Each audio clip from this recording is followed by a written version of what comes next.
ఏపీలో కూటమి ఏపీలో కూటమి పాలన నడుస్తోంది. బీజేపీ, టీడీపీ, జనసేన ఆధ్వర్యంలో ఏకంగా 164 సీట్లతో ఒక రికార్డు విజయాన్ని సాధించారు. సో వచ్చే ఎన్నికల్లో తెలంగాణలో కూడా అదే పాలసీని ఇంప్లిమెంట్ చేస్తారు, అదే టీడీపీ జనసేనతో కలిసి తెలంగాణ ఎన్నికల్లో వెళ్ళే అవకాశం ఉంటుంది అని కొంత చర్చ జరుగుతోంది. నిజంగా ఉందా ఆలోచన ఏమన్నా? సార్, అధిష్టానానికి ఏం ఆలోచన ఉందో నాకు పర్సనల్గా తెలియాలన్నది ఏం గ్యారంటీ లేదు, దాని పక్కా తెలుస్తుందని. కానీ భారతీయ జనతా పార్టీ ప్రభుత్వంలోకి తెలంగాణలో తీసుకురావడం అంటే పెద్ద సమస్య ఏం కాదు భారతీయ జనతా పార్టీకి. ఈశాన్య రాష్ట్రాలలో మనుగడ లేని సమయంలో అన్ని ఈశాన్య రాష్ట్రాలు బీజేపీ ఎన్డీఏ ఖాతాలో ఉన్నాయి. So what they will do, correct టైంలో ఆ సమయంలో ఏం నిర్ణయం తీసుకుంటారో దాన్ని బట్టి ఉంటుంది. అంటే తెలుగుదేశం పార్టీ తెలంగాణ టీడీపీ అన్నది ఫామ్ అయిందా? తెలంగాణ టీడీపీ అన్నది ఫామ్ అయిందా? యాక్టివిటీ ఉందా? వాళ్ళ ప్రెసిడెంట్ ఎవరు, వాళ్ళ ఆఫీస్ బేరర్లు ఎవరు, వాళ్ళ రేపు ఎలక్షన్లో నిలబడతాము అంటే వాళ్ళ క్యాండిడేట్లు ఎవరు, జనసేన తెలంగాణ జనసేన ఫామ్ అయిందా, వాళ్ళ ఆఫీస్ బేరర్స్ ఏంటి, వాళ్ళ లీడర్లు ఎవరు, ఇవన్నీ ఏం లేవు కదండి. సో ఇవన్నీ అజంప్షన్ చేసుకుంటూ క్వశ్చన్స్ ఇవన్నీ.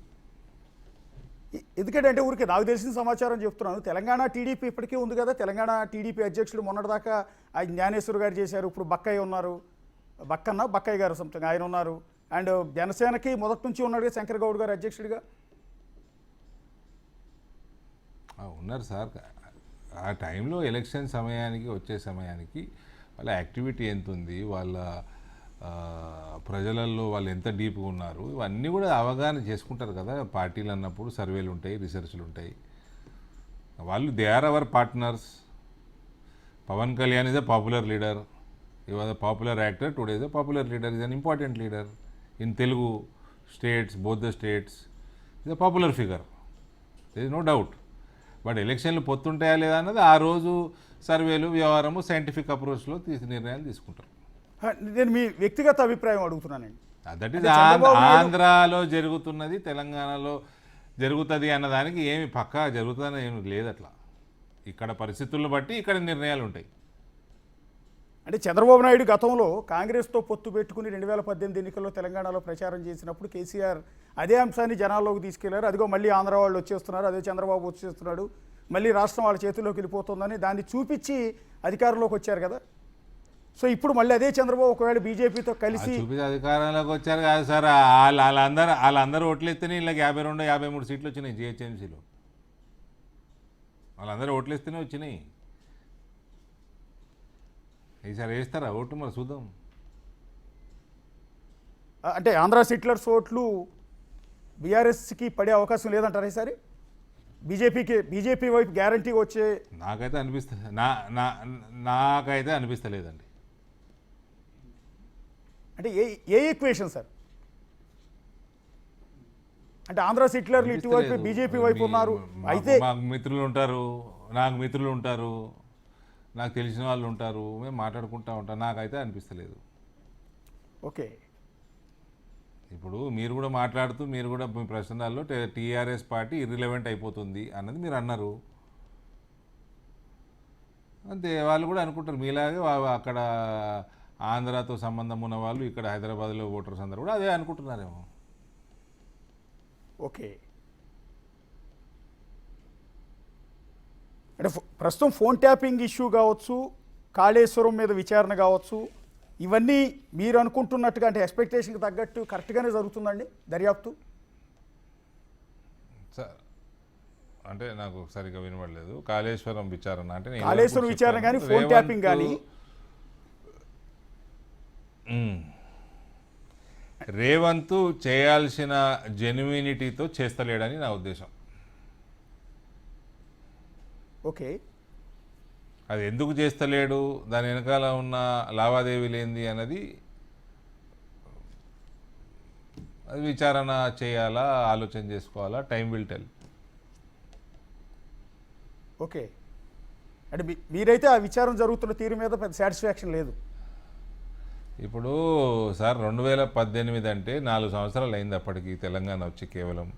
ఇలా 11-12 సంవత్సరాలు అయిపోయింది. ఇలా ఆంధ్ర వాళ్ళు వస్తున్నారు, బూచి చూపిస్తాము, ఒరిస్సా వాళ్ళు వస్తున్నారు, కర్ణాటకలో వస్తున్నారు, మహారాష్ట్ర వాళ్ళు వస్తున్నారు, బీహార్ వాళ్ళు వస్తున్నారు, యూపీ వాళ్ళు వస్తున్నారు. ఇవన్నీ అట్లనే ఆంధ్ర వాళ్ళు కూడా అయిపోయింది ఇప్పుడు. అట్లే ఇప్పుడు ఆంధ్ర అనగానే ఏదో బూచిలాగా ఏం లేదు సార్. ఇదే మెట్రోపాలిటన్ సిటీ హైదరాబాద్. బీహార్ వాళ్ళు లేరా తెలంగాణలో? మన నిజామాబాద్లో బీహార్ నుంచి వచ్చి లేబర్ చాలా మంది పనిచేసుకుంటారు మా రైస్ మిల్లల్లో. యూపీ నుంచి వస్తారు, నాది మహారాష్ట్ర బార్డర్, అక్కడ వాళ్ళు ఉంటారు. సో ఈ బూచి ఎన్ని రోజులు చూపిస్తారండి? ఇంక అయిపోయింది, ఆ స్టేజ్ దాటిపోయింది. అందుకని నేను కేసీఆర్ది శకం ముగిసింది అన్న. ఆ పిల్లలకంటే ఓట్లు వేయరండి, ఓవర్ ఓటేయరు పిల్లలకి. తెలంగాణ ప్రజలు ఆయన పిల్లల్ని ద్వేషిస్తారు. అంటే కానీ వాళ్ళు కేటీఆర్ కావచ్చు, కవిత కావచ్చు, ఇప్పటికీ కూడా అదే జై తెలంగాణ నినాదం, లేకపోతే ఆంధ్ర మీద వ్యతిరేకత ఇదే చూపించే ప్రయత్నం చేస్తున్నారు కదా. రీసెంట్గా 2 జరిగిన ఇన్సిడెంట్లు, ఒకటి ఏదైతే మహా టీవీ ఆఫీస్ మీద అటాక్ చేయడం కావచ్చు, లేకపోతే తీన్మార్ మల్లన్న ఆఫీస్ మీద అటాక్ చేయించడం కావచ్చు. అన్నేమో మహా టీవీ ఆఫీస్ మీద అటాక్ చేయించారు, చెల్లెలేమో తీన్మార్ మల్లన్న ఆఫీస్ మీద అటాక్ చేయించింది. అదేమంటే మహా టీవీ ఆఫీస్ మీద అటాక్ చేసినప్పుడు వాళ్ళు అన్నమాట, ఇది ఆంధ్ర ఛానల్, ఆంధ్ర వాళ్ళు వచ్చి మా మీద పెత్తనం చేస్తే. ఆర్మూర్లో వాళ్ళు అన్న చేసాడు, నా ఇంటి మీద హైదరాబాద్లో చెల్లి చేసింది. వీళ్ళ అటాకులు చేసుడు వీళ్ళు అలవాటే. అందుకనే ఒలుపోగురు ఎక్కువ అండి, అందుకే ప్రజలు ఓట్లేరు వీళ్ళకి అంటున్నా. ఓకే,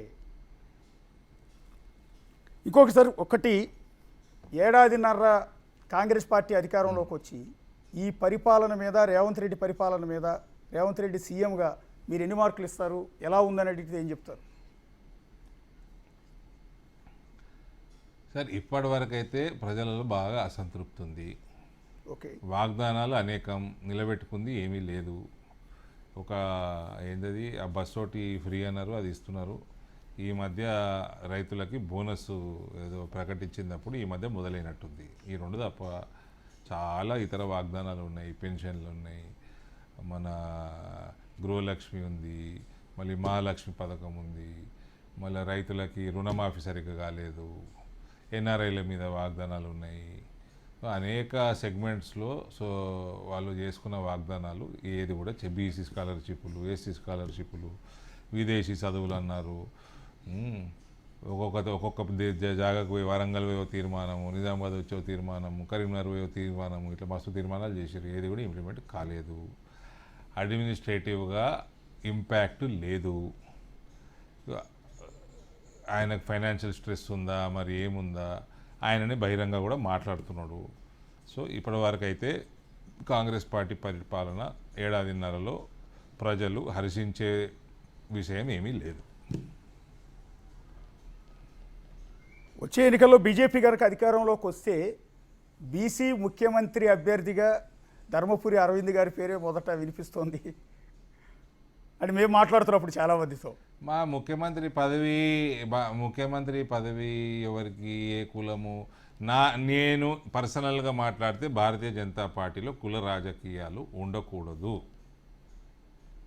చేసేది ఏం చేస్తారో చేసుకుంటారు. బీసీ ముఖ్యమంత్రి లేరా అండి? శివరాజ్ సింగ్ చౌహాన్ మొన్నటిదాకా 20 ఏళ్ళు ముఖ్యమంత్రిగా ఉన్నాడు, మళ్ళీ బీసీ ముఖ్యమంత్రి ఉన్నాడు. అక్కడ చాలా రాష్ట్రాలలో బీసీ ముఖ్యమంత్రులు ఉన్నారు బీజేపీకి సంబంధించి. సో ఇదేం పెద్ద అవసరం లేదండి. భారతీయ జనతా పార్టీ మోడీ నాయకత్వంలో ఎలక్షన్లు గెలవటము పెద్ద పనేం కాదు. 6 నెలలు 1 ఇయర్లలో మొత్తం వాతావరణాన్ని మార్చే కెపాసిటీ వాళ్ళకి ఉంది, మా ప్రాంతాలలో మాకు కూడా ఉంది. అంటే మీకేం ఆశలు లేవా అని ఆ సీటు మీద? అంటే మిమ్మల్ని నమ్ముకున్న వాళ్ళు, మిమ్మల్ని అభిమానించే వాళ్ళందరూ మీరు ముఖ్యమంత్రి స్థానంలో ఉంటే బాగుంటుంది, లేదా పార్టీ ప్రెసిడెంట్ స్థానంలో ఉంటే బాగుంటుంది అని ఎక్స్పెక్ట్ చేస్తున్నారు. ఎందుకు పదే అదే మాట ఎందుకు అంటున్నారంటే మీ నాయకత్వం మీద ఉన్న కాన్ఫిడెన్స్ అది. అందరికీ నా మీద అభిమానించే వాళ్ళందరూ ధన్యవాదాలు తెలియజేస్తా. ఓకే, థ్యాంక్ యూ అరవింద్ గారు. సో బిజీ టైంలో కూడా మాకు ఇంత టైం ఇచ్చారు.